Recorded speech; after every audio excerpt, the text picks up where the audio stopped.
Welcome to this lesson on Lewis dot structures. This is a fundamental concept in chemistry that helps us visualize and understand how atoms interact with each other.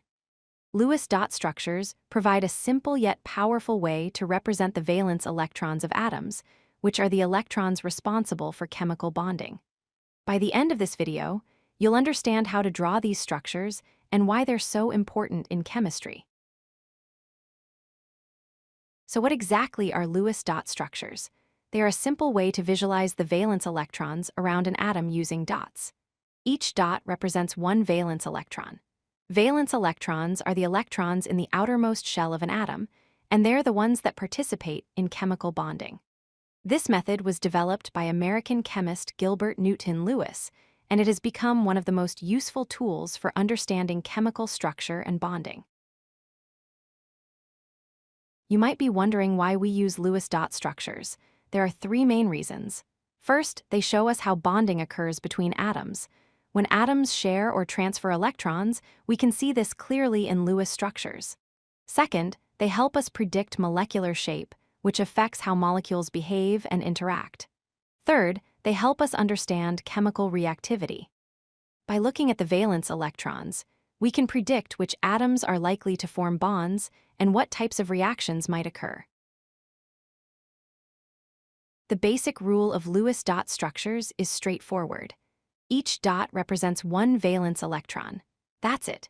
This simple rule allows us to represent the electron configuration of any atom in a visual way.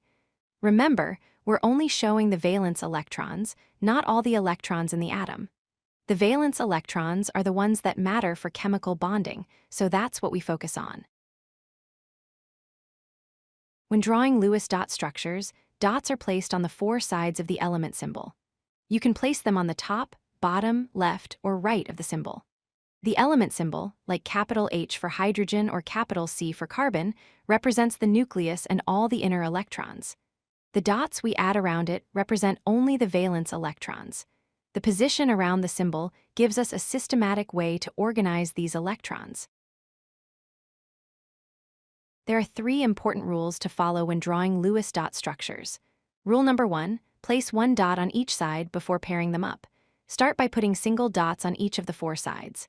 Rule number 2, after you've placed single dots on all sides, if you have more electrons, add second dots to form pairs.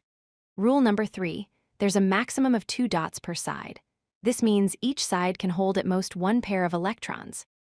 These rules ensure consistency and accuracy when drawing Lewis structures. Let's look at two simple examples. Hydrogen has one valence electron, so we draw the symbol capital H with just one dot placed on one side. Helium has two valence electrons, so we draw capital He with 2 dots. We place these 2 dots on adjacent sides following our rules. These are the simplest examples because hydrogen and helium are the first two elements on the periodic table and have very few electrons. Now let's look at slightly more complex examples. Carbon has 4 valence electrons. We write capital C and place one dot on each of the 4 sides, top, bottom, left, and right. Oxygen has 6 valence electrons. We write capital O and first place one dot on each side, giving us 4 dots. Then we add 2 more dots to form pairs. Typically, we pair them on the top and bottom, leaving single dots on the left and right. These examples show how we follow the pairing rules systematically to represent different numbers of valence electrons. If you like this video, hit that like button and don't forget to subscribe. Visit codelucky.com for more such useful content.